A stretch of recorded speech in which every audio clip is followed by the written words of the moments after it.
sei que na miséria ninguém viveria e a produção já aumentaria 500% até na pecuária. Povo unido!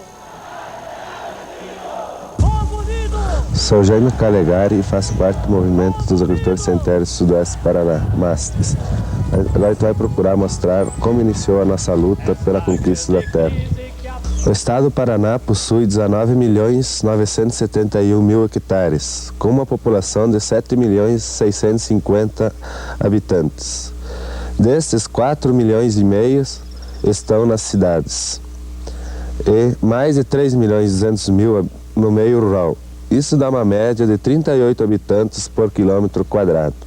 O sudoeste do Paraná tem uma área de 1.750.000 hectares, que representa 10% do estado. A população é de 591.000 pessoas, sendo que 393.000 estão no meio rural. E 198.000 estão nas cidades. O sudoeste tem 60.000 pequenas propriedades, das quais apenas 21 propriedades têm mais de 500 hectares. Mas perfazem mais de 70% da área da região e, em sua maioria, são improdutivas. A população do sudoeste vem, em sua grande maioria, do sul, cuja origem é europeia. Procuravam um futuro melhor para seus filhos. Sou o João Gali, técnico local de Mangueirinha. Os solos do sudoeste são argilosos, de fertilidade média a boa. O relevo é ondulado. As principais culturas do sudoeste são milho, feijão, soja, arroz e trigo. E as principais criações são avicultura, suinocultura e bovinocultura. A região tem uma boa infraestrutura de estradas e de comercialização de sua produção. O município de Mangueirinha ocupa 10% da área do sudoeste e 1% do estado. A população rural de Mangueirinha é de 19.000 habitantes. A população urbana é de 2.500 pessoas e a média por quilômetro quadrado é de 13 habitantes, sendo uma das menores do estado. Imaribo é uma das grandes propriedades improdutivas que ocupa 10% do município de Mangueirinha e 1% de todo o sudoeste e 0,1% de todo o estado. Quando vejo tanta terra espalhada por aí, eu me pergunto com que direito. Claudino Veronese, eu trabalho aqui na Acessuar, sou coordenador geral dos trabalhos. Sobre a questão da terra aqui no sudoeste do Paraná, as terras aqui sempre foram muito disputadas, de tal maneira que isso veio provocar a revolta de 1957, onde os poceiros se organizaram e conquistaram definitivamente a terra. Conquistada a terra, era importante ver as formas de organização que garantissem ao pequeno a permanência na terra. Em 1963, grupos de reflexão se organizam para refletir a problemática do pequeno produtor e desta reflexão resultam as primeiras formas de organização dos pequenos produtores na região, que são os sindicatos dos trabalhadores rurais e as cooperativas agrícolas. Já em 1966, 33 jovens participantes desses grupos de reflexão se reúnem e fundam uma associação chamada Acessuar, ou seja, a Associação de Estudos, Orientação e Assistência Rural. O grupo organizado a partir dessa associação, bem como todo o seu quadro social, auxiliados pelos padres belgas, evolui no decorrer dos anos nos encaminhamentos de seus trabalhos, de tal maneira que hoje assessora os sindicatos dos trabalhadores rurais, de modo especial, bem como os movimentos dos pequenos agricultores. E as discussões principais em torno das quais o pessoal se demora nessas organizações é em torno do problema da falta de terra para muitos e da maior parte da terra concentrada na mão de poucos. As causas da falta de terra para muitos foram a política agrícola, incentivando culturas de exportação e crédito rural. A falsa ilusão da caderneta de poupança fez com que muitos pequenos agricultores vendessem suas terras. Estes fatores, aliados à deficiente assistência previdenciária e inundações de áreas por usinas, a constante divisão das já pequenas propriedades, além da má administração, levaram à situação de termos no sudoeste do Paraná mais de 15 mil famílias de sem terras. Todos esses problemas, aliados aos movimentos sindicais e com o apoio da CESUAR, igreja e ocupações frustradas de áreas como, por exemplo, a Giacomete Marondim, culminaram com a criação do movimento dos agricultores sem terra do sudoeste do Paraná, MASTES, em 2 de outubro de 1983. O MASTES visa lutar pela terra, traçar o seu próprio caminho com decisões coletivas. Povo organizado! Povo organizado! Povo organizado!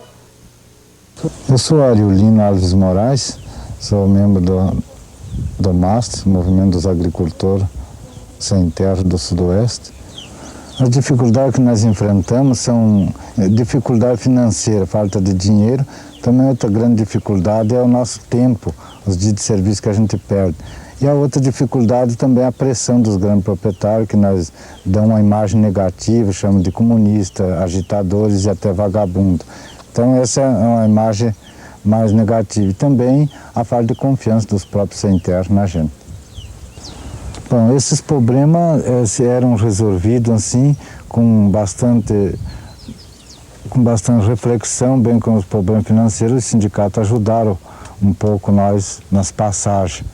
E os outros eram resolvidos também com muita reflexão nos grupos de base. As bases estavam organizadas. Em muitos municípios eram usados os próprios grupos de reflexão, os grupos de família e assim por diante. E através dessa reflexão que se formou a comissão municipal. A comissão regional mesmo se formou depois de formada a comissão municipal por elementos das comissões municipais. Faltava era conseguir a terra. Várias correspondências e abaixo-assinado foram enviadas às autoridades competentes e políticos, mas nada foi conseguido. Foi organizada então uma comissão para ir aos órgãos, mas alguns desses órgãos nem receberam as comissões. Com todas essas tentativas frustradas, aí nós resolvemos tomar outras medidas.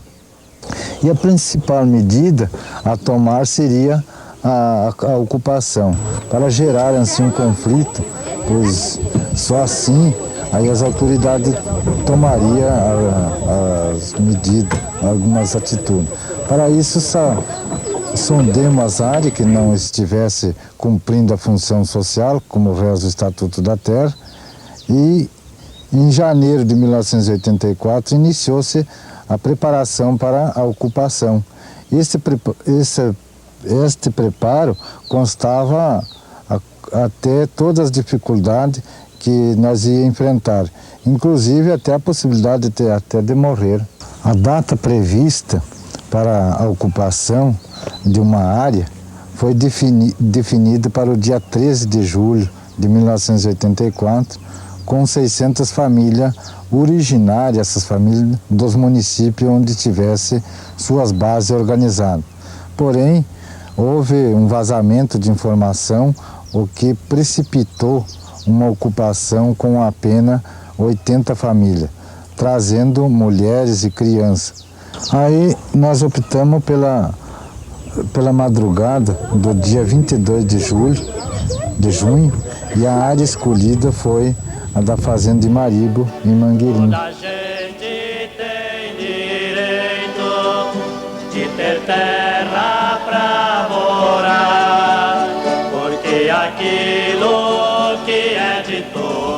Eu sou Otálio Vieira Ferreira, sou de Coronel Vivida e sou um dos elementos da coordenação do Movimento a Nível Regional. Na saída nossa, por motivo de problema com caminhões, né, problemas mecânicos, também problemas de frete, né, deu atraso em certas famílias, que uns chegaram antes e outros chegaram por volta das 8 horas da manhã. E quando a gente tentou entrar na fazenda, estava com um caminhão trancado em cima, no meio da estrada, né, e tinha também muitos jagunços, né, guardas da fazenda que estavam guarnecendo a área e incomodando a entrada. Então a gente decidiu descarregar os caminhões e transportar nas costas para dentro da fazenda. Depois que descarregamos os caminhões das mudanças, os caminhões foram embora e nós iniciamos a construção das barracas. Em função das ameaças dos guardas, que já eram aproximadamente uns 400 homens, houve muito medo. Foram construídas poucas barracas, então. Daí à tarde chegou o batalhão da polícia, quando os guardas da fazenda, os operários, se retiraram. As condições eram péssimas, mas a ajuda mútua entre os sem terra eram bastante. No dia seguinte, a polícia cercou o acampamento e não permitiu a saída e a entrada de ninguém. O acesso à água fez com que nós usássemos água de má qualidade e nós tivemos que queimar até móveis, uma vez que não permitiram a nossa saída da área e ficamos assim carentes durante os 5 dias. Aí o presidente do ITC trouxe a notícia no dia 27 de junho, de que nem o governo federal, nem o governo do estado, eles iam negociar com os invasores, solicitando assim a nossa retirada, com a promessa da negociação logo em seguida.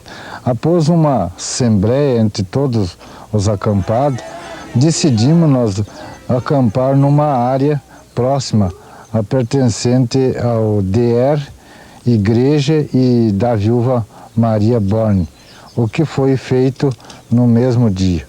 Povo unido jamais será vencido. Povo unido jamais será vencido. Povo organizado jamais será explorado.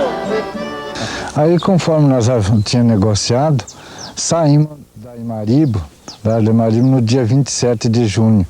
À meia-tarde iniciou-se uma chuva. A noite foi uma das mais frias do ano. Como não havia barracas construídas, mais de 200 crianças dormiram na igreja. E nós adultos passamos a noite inteira sem dormir. Cozinhamos umas paneladas de sopa para que todos pudessem comer um pouco para normalizar um pouco a fome. No dia seguinte, construímos os barracos e resolvemos aceitar mais família dos sem terras que vieram dos grupos de base. Hoje estamos em torno de 243 famílias e em total de 1.180 pessoas. Além disso, além de todas as dificuldades que passamos aqui, ainda temos bastante pressão do pessoal de fora, tentando destruir o nosso movimento. A partir do momento que ia surgindo alguns problemas e necessidades no acampamento, a gente foi formando comissões para resolver os mais variados assuntos, né? E essas comissões tiveram uma necessidade para não se reunir toda o pessoal do acampamento e o pessoal que compunha essas comissões num lugar só, por causa que seria muito grande. A gente formou uma comissão central que é composta de 2 elementos de cada comissão. Em todas elas são 17 e no total são de 34. Aí, para negociar com as autoridades, nós formamos uma comissão de negociação. Nós, agricultores sem terras, com 4 meses de acampamento, sem ter uma resposta positiva, decidimos unir as forças com Medianeira e São Miguel de Iguaçu e vir juntos acampar na frente do INCRA e não sair do acampamento daqui de Curitiba até não ter uma resposta positiva, que seria a desapropriação da fazenda Imaribo. Bom, depois de tanto tempo acampado, a gente conseguiu fazer uma proposta, né, para o governo do estado fazer uma carta de intenções ao INCRA e ao governo federal, na qual propõe o tamanho da área, as infraestruturas e a organização que nós propomos de ter participação no projeto. As infraestruturas são quanto a estradas, casas e e as ferramentas que sejam por conta nossa mesma. E quanto às escolas, que sejam as escolas e o armazenamento e a saúde, que seja proposto então a reivindicações a nível de Estado. Quando a condução das medição, piqueteação e etc., que seja com participação nossa. E quanto ao tamanho dos lotes, que seria de 10 alqueires, né, com pagamento de 9 anos de prazo, com 2 de carência e 7 prestações iguais. Sem juro, e com juro de 6% ao ano e sem correção monetária. E quanto à organização, que nós tenhamos assim uma participação completa, né, e que seja que todo o que for discutido seja discutido conosco, o Estado e o Governo Federal. Nada de um projeto que venha de goela abaixo para cima de nós para depois fracassar o projeto. E o título de propriedade deve ser individual, com vínculo coletivo, para evitar que seja vendido de novo as terras. Já temos um plano de preservação ecológica para a área visada, e por isso desejamos que seja uma área de 10 arqueiros. Para informar a opinião pública dos objetivos do nosso acampamento, resolvemos formar uma comissão de contatos. Para receber os meios de comunicação, temos uma comissão de imprensa. Temos uma comissão de indústria que fabrica artesanato de madeira e vende em benefício do acampamento. Nós aqui no acampamento temos bastante dificuldade da alimentação.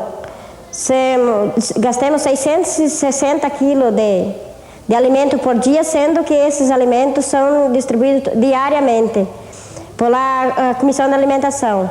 E também, demais serviço da comissão é arrecadar esse alimento da Assuntos Comunitários de Curitiba e também das origens de onde nós viemos e através da igreja.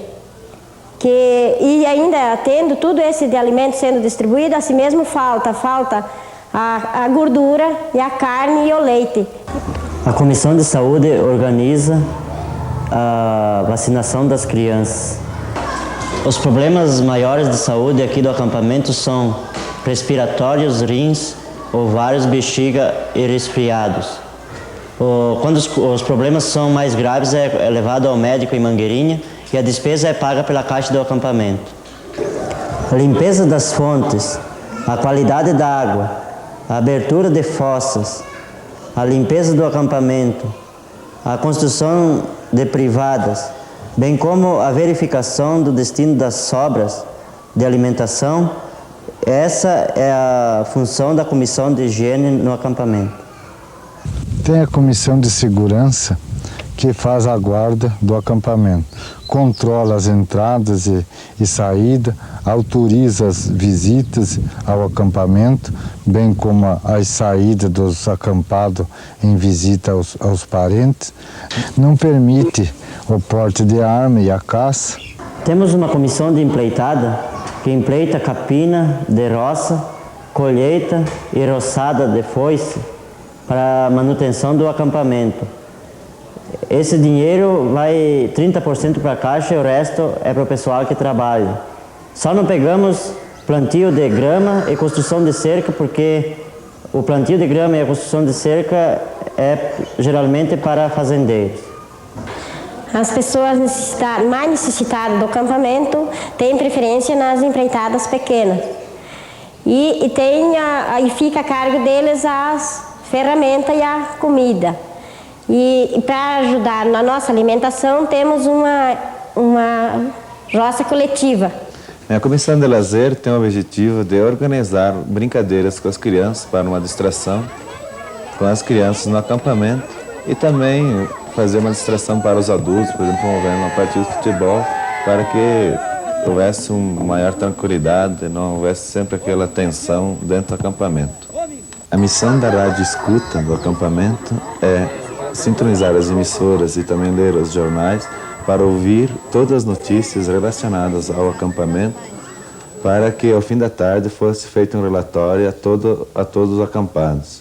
E também, quando que os companheiros dessem uma entrevista a rádios ou jornais, acompanhassem para ver se não havia distorções dos fatos.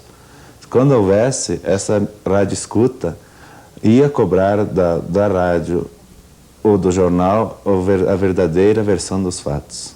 As comissões de liturgia e catequese, fazem a preparação das crianças para a primeira comunhão, para preparar cantos, batizados, crisma e cultos religiosos. A religião de cada um no acampamento é respeitada. E a Comissão das Mães ajuda frequentemente a decisão de todos os problemas do acampamento. Política agrícola, Estatuto da Terra, manutenção da ordem, recepção aos visitantes e namoro são os assuntos discutidos na reunião dos jovens no acampamento. Essa é a nossa organização. A cada nova situação e a cada momento nós procuramos sempre nos moldar diferente. E quem é solidário conosco sempre é bem-vindo. E nós não queremos terra não queremos terra para negócio, né? Queremos terra para tirar o nosso sustento dos nossos filhos.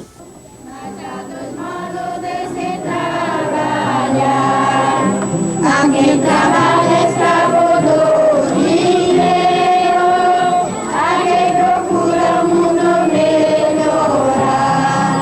A quem trabalha escravo do dinheiro, a quem procura o mundo melhorar. E pouco a pouco o tempo vai passando, a gente espera a libertação. Se a gente luta, ela vai chegando. Se a gente para, ela não chega, não. Se a gente luta, ela vai chegando. Se a gente para, ela não chega, não.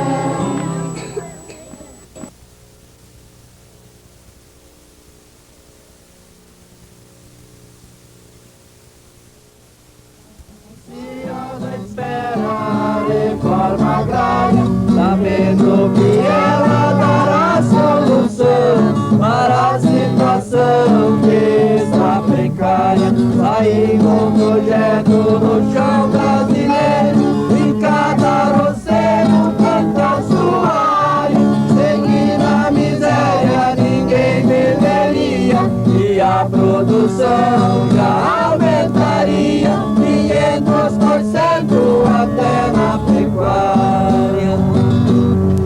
Esta grande crise que há pouco surgiu maltrata o caboclo, ferindo o seu brio.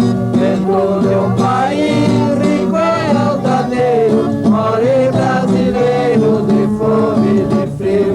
Em nossas manchetes de ricos e nobres, gigante automóvel já se produziu, enquanto o coitado do pobre operário vive apertado, ganhando salário e sobe depois que tudo subiu. Sem terra unido, jamais será vencido. Nosso lavrador que vive do chão só tem a metade de sua produção, porque a semente que ele semeia tem que ser a meia com o seu patrão. O nosso roceiro vive no milênio e o seu problema não tem solução. Porque no caso que vive folgado, haja que o projeto se for assinado, estará ferindo a Constituição. Trabalhador unido, jamais será vencido. A grande esperança que o povo conduz, pedir a Jesus pela oração, pra guiar o pobre por onde ele trilha, e a cada família não falta